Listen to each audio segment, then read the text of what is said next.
Christian Pulisic dishing, Gyasi Zardes score, and 6-0 the United States run over Trinidad and Tobago in the Gold Cup. Group D, the second round of matches are done, and the quarterfinalists are set, guys. Panama and the United States are moving on. Welcome to Club and Country from the AT&T MLS studios in Midtown Manhattan. I am Andrew Wiebe. This is Charlie Davies, Kalen Carr, Matt Doyle. I'm told, guys, that after the U.S. beat Guyana, we didn't have any smiles on set. Not once. In an entire postgame show did we smile. Well, tonight, there are reasons to smile. This was the sort of performance that we were waiting for from the U.S. and Greg Berhalter. Let's take a look at the highlights right now and walk you through with our initial reactions. Charlie, it was a game with the same starting lineup, but a much different vibe. When you talk about the players who played in that 2017 match down in Trinidad, Jozy Altidore, Christian Pulisic, Michael Bradley, Paul Arriola, guess what? They showed up tonight, and they wanted to show up for the United States and put that loss behind them. They could move on.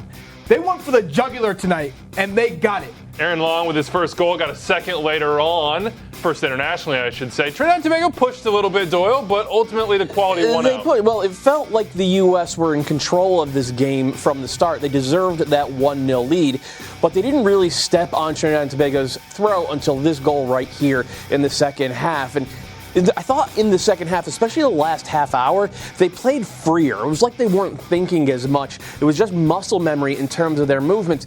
And then this guy, Christian Pulisic, Gyasi Zardes with the finish, but Christian Pulisic and Weston McKennie showing that they are Champions League caliber players.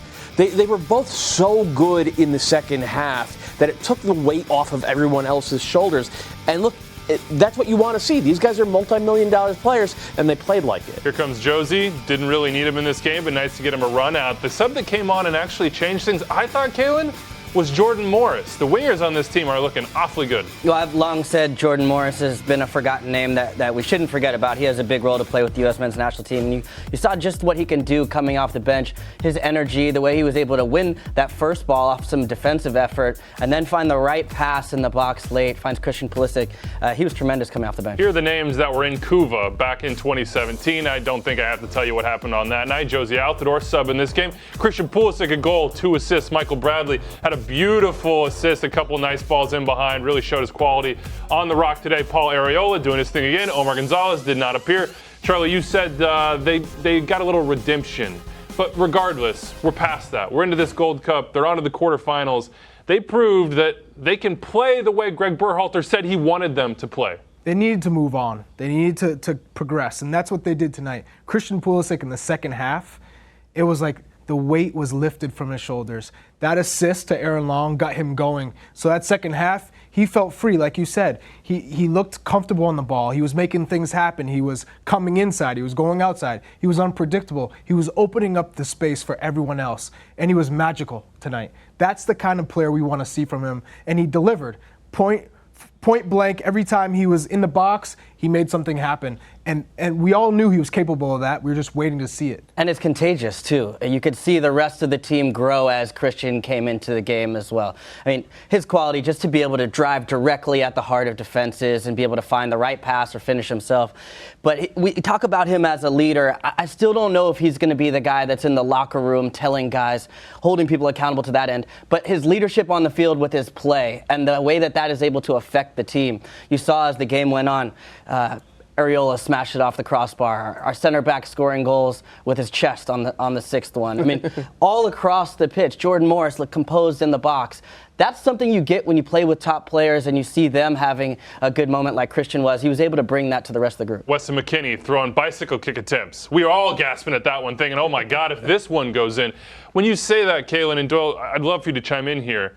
It felt like a little bit more muscle memory. Yep. In previous games, you've used the word robotic. It didn't feel that way, especially the final 30 minutes. Yeah, the first 30, I think it did a little bit. Their movements were better, and that you could see, like, and Stu Holden did a nice job talking about it. They were trying to use the side-to-side movement between Michael Bradley and the center backs passing the ball to create overloads on one side, create overloads on the other side. And I thought, especially on that left-hand side in the first half, Pulisic and Areola together created some really good stuff, but the final touch wasn't there. They were just a step off, a half beat off, and I tweeted at halftime, I'm like, somebody has to tell Christian Pulisic he has to be better. This is his team. He, like you said, Kelly, he's maybe not a vocal leader, but he's the one who can just destroy a team. Like, douse him in kerosene and light him on fire, which is what he did in the second half. And it was just, yeah, like you said, it was muscle memory. And I think that when your best player plays with that kind of conviction, everyone starts playing a little bit more free, a little bit more bloodlust, a little bit more fire in their eyes, and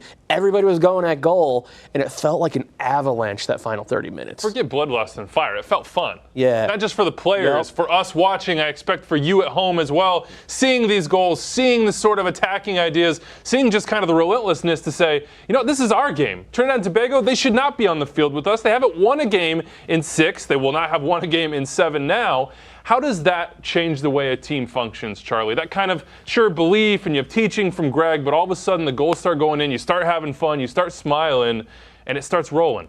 Well, it's contagious. The players go back in the locker room, they're all happy, they're pumped.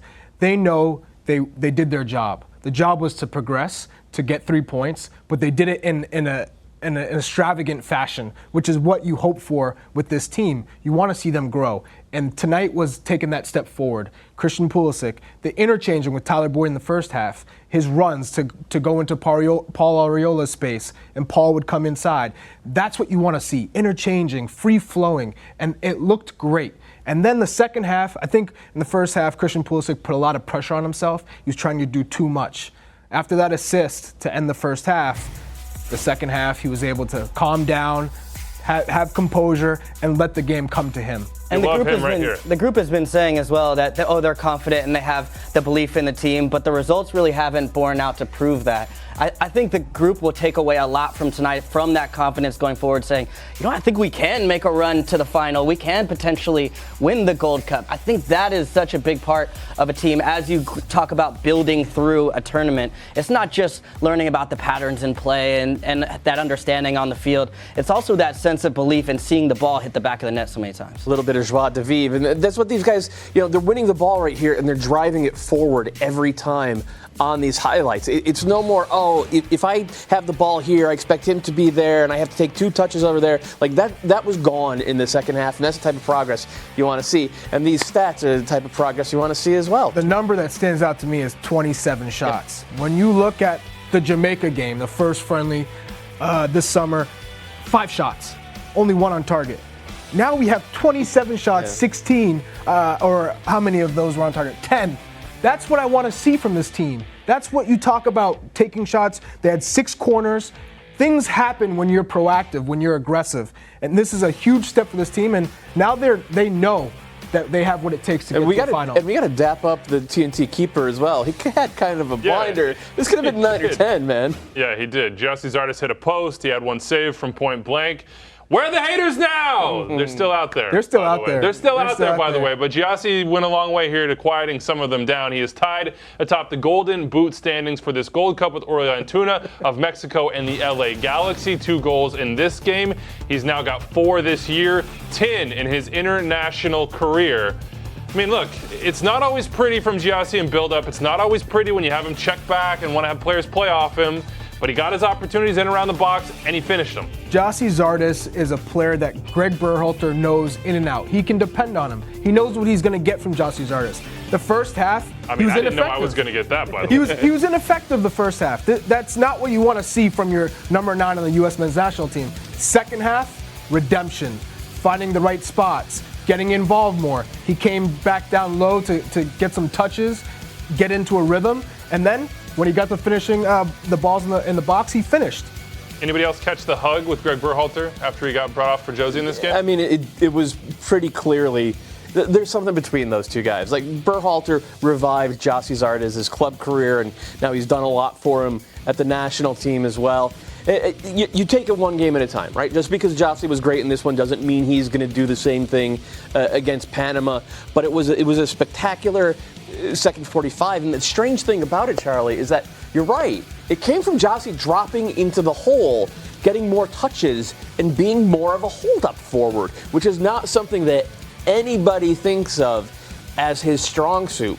But he did it pretty well today against the Trinidad and Tobago team that was keeping men around him and that was getting stuck in. It was a nice performance for him. I can always relate with a player who is working hard, making runs, but not getting touches. And you can't get into a rhythm. You don't feel confident when you finally get a ball into the final third and you're like, man, I haven't touched the ball in 30 minutes and now you want me to have a great first touch and dribble somebody. It doesn't usually work out for you. You need to find the ball. You need to come back, get some touches, get into a rhythm. And that's what he was able to do in the second half, which also gave him the confidence when he got that second goal, the slip in from Christian Pulisic, to take a touch and whip it far post. We got Panama up next. U.S. is through, Panama are through. Both are on 6 points in Group D. TBD on who they'll face. Group C is wild right now. Honduras are out. Curacao could do it. El Salvador, Jamaica. Who do you want to face? Give TBD them on whoever. that one. Give them whoever. But there's a decision here against Panama. Would you start Josie? Or would you hold him back again and just say, you know what, big guy, wait for the quarterfinals. We're going to preserve that hamstring. Jossie's doing the job. What would you do, Kellen? What minute did he come in today? 75th. 75? Yeah. 15 minutes. I'd probably hold him off a little bit, especially with Josie playing well and rewarding him for that performance, and then try and get Josie a good 35 minutes, 40 minutes, maybe even bring him on a little bit earlier to really get him ready for that next knockout round match. Because as much as Josie stepped up tonight, if the U.S. wants to advance to the semifinal, wants to advance to the final and potentially win it, they need their best out of Josie Altidore. He's going to be able to add more to the team through the run of play and be able to finish goals on the end. So waiting to see Josie. My question to you, though, if you start Josie and he scores another 2, and you hit the quarterfinal, are you going to bench him then? Yes, yeah, I think so. It's a tough. That would be a nice problem to have. Yeah. But I think the way Josie is, you're not going to have to worry so much about the dynamics within the locker room about, sitting him or moving him to the bench. He's a good soldier. I think he'll be able to handle the news well because this is still Josie Altidore's team, and I think Josie did struggle a little bit in the first half. To your point, Charlie, and just doesn't offer the same type of ability as Josie does to be able to drop off the line, be able to facilitate the attack from there. And what you miss there really matters against some teams as the competition level steps up against Costa Rica, against Mexico, against some of the top teams in the tournament. Yeah, look, Greg Berhalter has said it. Josie Altidore is our number 1 striker. He is the best number 9 in the pool. There are 0 people in that locker room who thinks Josie's better than Josie, including Josie. Look, Josie's just got to be healthy. Don't risk him. You got to think about those knockout rounds. Get him 30 minutes. Another decision to make here for Greg Berhalter against Panama, and perhaps further down the line, we all looked at those winger positions and said, this might be a weak spot before the tournament. Tyler Boyd, didn't know much about him. Paul Arriola, you're wondering about the final product. Jordan Morris, is he hurt? Is he not hurt? Jonathan Lewis hasn't really done it in the international stage, other than a couple as a sub, Doyle. I know you're thinking about those right now. But all of a sudden, that's a strength of this roster in this tournament. Here comes Jordan Morris, changing the game. Tyler Boyd, creating opportunities. Paul Arriola, doing his thing. Yeah, Tyler Boyd was going for another brace, right, from the first minute. And I didn't mind that at all, because you need somebody to be selfish sometimes. You need somebody to say, all right, I have an inch of space, I'm taking the shot. And I thought that helped set the tone for how the U.S. were going to play. And then once they had the lead, and once, 60 minutes, Jordan Morris comes on, and it surprised me it was for Boyd, because it looked like if anybody was going to get that second goal, it was going to get him. But what he had seen was that Trinidad had changed their shape a little bit and were coming further upfield to try to get, first of all, to get pressure to Michael Bradley, who was suddenly getting more of the ball, and second of all, to chase a goal. And once they had that type of space, like, okay, you put Jordan Morris in there, and he's going to run past anybody. And then he showed tonight he has the touch now to make plays in the box at speed. It changed the course of the game for the U.S. And Doyle, it's not just about the individual performances of the wings, which have been great. The individual moves from Boyd and Areola, it's the relationships that you're starting to see develop between Areola. Looks like a Greg Berhalter team. Yes, between Areola and between Christian Pulisic. The dummy from Areola to Boyd, the interchanging of runs. Then you see Nick Lima coming through as Boyd tucks in. You're starting to see these relationships develop amongst the team now, where players have an understanding of where the other person's going to be. When I tuck inside, where's Nick Lima coming? Even when Jordan Morris came in, his ability to find those little slip passes through, he uses the run, comes around the outside of him, opens up the space for him to go across to Christian Pulisic. So this type of relationships are now actually starting to show up for this. Charlie, imagine you're the striker. You've got Boyd, you got Pulisic, you got Areola, Morris coming in. You're watching how they move. You want to figure it out so that you're the guy on the end of these crosses like U.S.A. is. What are you doing? What are you seeing? Well, you're watching their movement. You're seeing what space are they getting into. How are the midfielders finding their runs? When you look at what McKinney and Bradley did, they picked apart this back line of Trinidad. They were able to figure out, okay, these are how our wingers are making their runs. Very dynamic. You saw McKinney slip some backdoor balls that were beautiful. And if you're a striker, you just have to be in the 6-yard box, knowing that these crosses are going to be whipped in. So it's all about making those smart runs. And Jossie's done this time in and time out with Columbus Crew under Greg Berhalter. So now it's like it's secondhand for him. It's second nature. Just be in the right spot at the right time, and all you have to do is finish. Beautiful stuff. Taylor Twellman out here saying Christian Pulisic put on an absolute clinic in the second half. He is a game changer. That is a cliche, but it fits in this case. When he's playing at his best, the U.S. is a different team than they are when he's frustrated, kicking out, and has his head down, which he was in a couple of those previous games. In a game like this, that swagger came out, and you can't stay in front of him. Well, he waltzes past people. I mean, it looks so easy. Yeah, the very end of the game, I didn't get to see a replay, but I'm sure it'll be all over social media where he sort of drags it back and rolls it through the guy's legs. And then Jovan Jones. Yeah. Okay, call Jovan had hit him in the face earlier inadvertently, right? so maybe a little bit of, hey, repartee there, That's a good catch. And then he chose his burst to be able to get through there.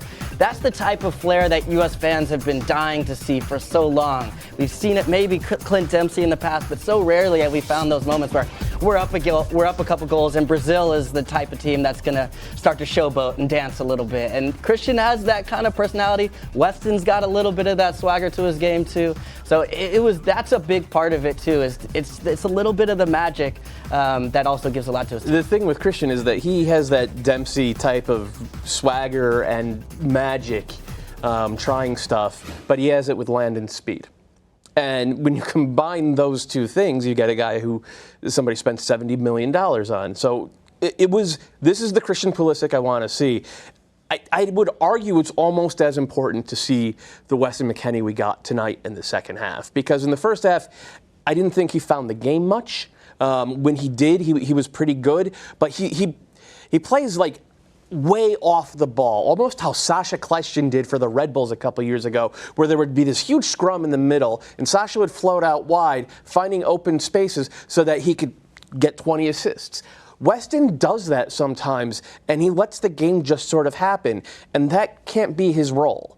We need him to be more involved, to be more of an 8 than a 10, and I think that was one of the changes in the second half. I haven't seen the touch map, but I would imagine his aggregate touch was about 5 yards deeper. And I think he certainly had more of them in the second half. And when he's around the ball that much, and when he's winning his battles, he could do stuff like play Paul Areola through, which is like damn near the first thing that happened in the second half. Or he could end up in the box, with attempting bicycle kicks. He could have had 2 or 3 goals in this one, but it all started from moves that he basically started by giving the U.S. another avenue for playing out of the back. And then this was a big moment to me. This was almost an hour into it. Just a completely needless scrum amongst the players that got up in Jossie's face. And the first one over to Jossie was Weston McKennie.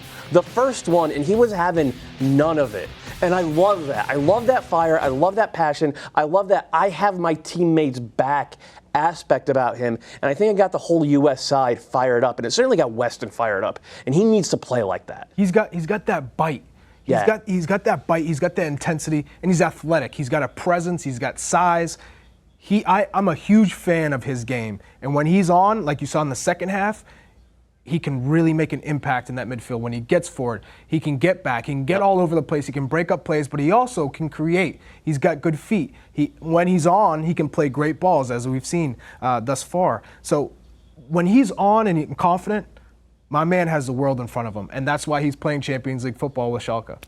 Dark days in those friendlies, the light is starting to poke through. The vibe is changing for the U.S. national team. We asked you what you thought on our Club and Country predictor. Outstanding. More of the same, please. How could you not vote for that? Improved. Definitely better than Guyana. That's a given. Meh. About the same as Guyana. Get out of here. And poor, I expected more by now. What sort of spoiled people are that 2%? 35 and 52 in the two spots we are there. What could be better? For those that are saying it's improved, it's definitely better, but it's not outstanding, Kalen. Second half. Well, I was going to say the competition, just because, I think let's throw that wet blanket again. Trinidad and Tobago hadn't scored a game. They haven't scored a goal in 7 games. They haven't won in 7 games. Exactly. So before we celebrate too much. And so that's where maybe people are leaning away from the outstanding, just to say, hey, this is improved. But let's not all just say that everything is going to be fine from here out. We're going to waltz to the final. This is a step in the right direction. It gave a lot of confidence to the team, first and foremost, but I think to the fans and the viewers to prove that this team really does have something going forward. The biggest part for me was the killer instinct, because at that point in that match where they get into it, it's 1-0, 60th minute. Still nervous. You're right on the edge, and there was a couple chances on the break that Trinidad had showed they were threatening. So not only to get the win, but to do it in the fashion they did, where they really just showed they could just wipe them off the field in the last 30 minutes. That showed something about the team, and that they have something for them going forward. I love Alvin Jones over free kicks. By the way, as a random aside for this game, I would watch that man strike a ball for multiple hours on a training field. They switched the captain up in this game, which I was a little bit surprised by, and I wonder what your guys' take on this is. It was Michael Bradley. Obvious choice in the first game against Guyana. And then you go to the goalkeeper, to Zach Steffen, a young guy, a guy that Greg Berhalter's really familiar with. Did that strike you as interesting, or is that just sort of the beginnings of a tournament, Charlie, and Greg's just saying, you know what, young buck, let's get you a little confidence. You be the leader tonight. It did not surprise me. I think what surprised me is the fact that everyone still bought into the system and understanding that we're not going to get too high. After a win against Trinidad, let's not get too high. It's a great step to move forward, but let's not get too high, because we got to reset, and we have to give that same performance against Panama, because this means nothing if we go out against Panama and we lose, or we get a draw, or we finish second in this group. We have to go out there and do the same thing. And so this team, if they can come together and believe in whoever's going to lead it, because I don't think they necessarily think whoever has got the armband is the captain and you have to listen to him. I think they all understand we all have to be leaders. We all have to lead by example. And whoever's got the armband, you take it upon yourself to be out there and help coach and help organize players on the field. But this is a team that knows they have to play hard, they have to play well, and they have to play like everything means the world to them. Yep. And that's what they showed tonight. And Michael's not going to need an armband to look down and say that he can speak up to the team. You saw him right before the match with the final couple words to the team, along with Zach Steffen. But this is what Berhalter's been doing. He's been passing around the armband since he really took over with the men's national team, and has been sharing it quite a lot. I still think Michael Bradley will be the leader of this team through the Gold Cup. I just think his experience, and even today his play on the field, he was the one that was able to make these decisive passes to unlock them. Even on the one where he recovers the ball, he was able to spring passes forward. Shows a little bit of courage and quality to be able to fight. He's the only one that I can see that's playing that deadly ball over behind, where you get these slashing runs from Boyd and Areola. Just so dangerous. Michael Bradley splits opinion in the U.S. national team fan base. That much is true. Let's go now at the First Energy Stadium, and Jillian Sakovits, who caught up with some fans after this game. I'm imagining the vibe was pretty high. I think I'm the most satisfied I've ever been watching a U.S. soccer game in a long time. I think the team had a lot of chemistry tonight, especially in that second half. They came out strong. Sounds like we just heard an extra time goal too. Yeah, exactly. It was absolutely amazing, fantastic game. Zardis' goals, he got so close to the hat trick. He went right off that post right there. Almost had that hat trick. Almost had to lose the hat. I think we've seen a lot of woes. I think we've seen a lot of bad over the past couple of years, but this year we just kind of got to step it up and see something different. And I think that's what we're seeing tonight, and that's what we're going to see in the future, hopefully. So yeah. I think this fan base deserved it. Yeah, absolutely. Go USA. That's our AT&T call to the field with Jillian Sackvitz. Thanks so much, Jillian, for making the trip out to the land. Cleveland, they're floating on the clouds right now. And there's good reason, because it had been, as I said, a little bit dark for a while, for the better part of 2 years and perhaps even longer than that, Doyle. How are you feeling right now? Because you've been like the harbinger of darkness at times. I'm still wearing black. Yeah. I'm still the man in black here. I feel better than I did. One of the things that Greg Berhalter said in his opening press conference, and it's something that I think we're going to be going back to a lot over the years, is you have to see game-over-game improvement from this team. That's my job. And I saw game-over-game improvement from this team. We saw it from Venezuela to Guyana, and we saw it from Guyana to Trinidad and Tobago. I thought the ideas came quicker. I thought that the pressure came quicker, both when they were in that sort of lowish or mid-block 4-4-2 defense that Greg Berhalter likes to play, and the few times in the second half when they pressed. And Charlie was right about that, by the way. They should press more often, because every time they did it, they were really, really dangerous in this game. So I'm happy with all of that. I'm not satisfied. I still, Tim Ream still makes me nervous. I still worry, okay, they still lost a few too many challenges on the ground in central midfield. If you do that against Trinidad and Tobago, you're okay. If you do it against Panama, you're probably okay. If you do it against Canada or Jamaica or Mexico, teams with really high-level attackers, maybe you're not okay. So I want to see that continue to improve as well. But it felt like a positive, and I don't want to say big, but it was an unmissable step forward for the team and how they want to play. We'll get more on progress. We'll get more on Panama in this upcoming finale in Group D in just a little bit from Kaylin and Charlie. Let's wrap up what else is going down in the Gold Cup. Of course, in Group D, the early game of the day eliminated Guyana. They had some opportunities here. They got the penalty. Neil Dans would step up. I'm not sure that's a penalty, by the way. No video review. Neil Dans doesn't care. He's getting that goal, the first ever for the Golden Jaguars in the Gold Cup. And then Panama showed some of their quality, pushed on. They're through to the quarterfinals. With that bootleg Cristiano Ronaldo celebration. Oh, man. You're still salty about that one. It's just not good. Just do your own thing. Do better. You see the stars here, as I said, U.S. and Panama moving on. Just a matter of seeding. That'll come down to that finale in Group D. Trinidad and Tobago, they're gone. Guyana, they're gone. I think they showed pretty well in their first Gold Cup, but it just wasn't enough. David Goss and I teamed up to tell you that Curacao was going to be potentially one of the darlings of this tournament, and boy, they got it. Bacuna with the goal. Honduras outie after 2 games. Done. Little island nation, they got a chance. More South America than they are Caribbean, but here we go. It was a landmark victory for them. For Honduras, it just emphasizes that they, like so many other teams in CONCACAF right now, they're caught in between generations. And the younger generation, including Albert Ellis, who we're all so high on, they were not good enough to get it done. Group C, here you can see, this is how we will know who faces the USA. If the U.S. finished first, they would get the second-seeded team in Group C. If they finished second, obviously, the first-seeded team. It is still up for grabs here. Curacao, Salvador, Jamaica, anything could happen in this final game of Group C. TBD on who the U.S. will play. In Group B, the picture is pretty clear. Costa Rica, Haiti, they both have stars next to their name. They're moving on. Bermuda, like Guyana, I think a little bit more potent attacking-wise. Showed well in this tournament, but they're out. Nicaragua still hasn't won a game in the Gold Cup. Costa Rica, still the favorites. Maybe Haiti, one of those underdogs, Kaylin, that could jump up and get you. I think Costa Rica will likely finish top of the group, and it's so important because you want to avoid Mexico. That's the one that's waiting. Both teams will want to avoid. But Haiti has shown well, and shown well without a lot of the ball. They only had 29% of the possession in their last game against Nicaragua, get 2 goals, have been able to be effective on the break and on set pieces. So if there's a way forward against Costa Rica, that's what it's going to be for Haiti. Group A, maybe the most interesting group in this 2019 Gold Cup. Canada and Mexico in the second match for both. They won each in the first. Only Mexico would walk away with 3 points in this match. Just the better team in here, and some tinkering, let's say, Doyle, from John Herdman. Yeah, I think John Herdman decided he didn't want to show his whole hand, so he did stuff. I think Russell Tybert started at left back, Kyle Larin on the wing. It was a strange look from Canada, but they showed they still have some stuff going forward. They have a lot of very good young attackers who aren't afraid at all. Yeah, they got beat and they did get outplayed, but they didn't get out-toughed in this one, and I think they have more to show in this Gold Cup.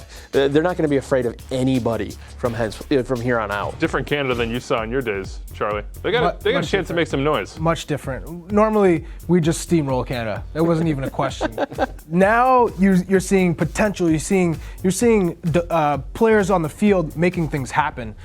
You never saw creativity from Canada's side. Now they have athletes, they have guys with pace, they have guys who can take you 1v1. I'll give Dero a little bit. Yeah, man, but look, He was lovely. if you're looking at Group A right now, He's not going to beat you with pace. Let's not get too high. I know, Canada right there, but they still have to get a result in that finale against Martinique. We're right there on 3 points Cuba as well. in the finale. Cuba in the finale. Oh, my bad. Right, yeah. Good call. They Canada's beat got- Martinique in the first game 4-0. Look, Canada's got to beat Cuba, and if they can't beat Cuba, they don't deserve to go on. They should score 5 or they should treat Cuba the way the U.S. treated Trinidad and Tobago tonight. Yep, I think that's fair. Yeah. That is fair. Cuba coming up for them. Mexico, they're through. No worries about Mexico. They're feeling pretty good right now. Of course, we will be around for that match against Panama, the finale in Group D for the U.S. ahead of the quarterfinals. Club and Country pregame and postgame shows on MLSsoccer.com, the MLS app, Twitter, and Facebook. All the reaction, everything you need to know, plus all the best highlights from the U.S.'s run to the Gold Cup. Of course, there's another run going on as well.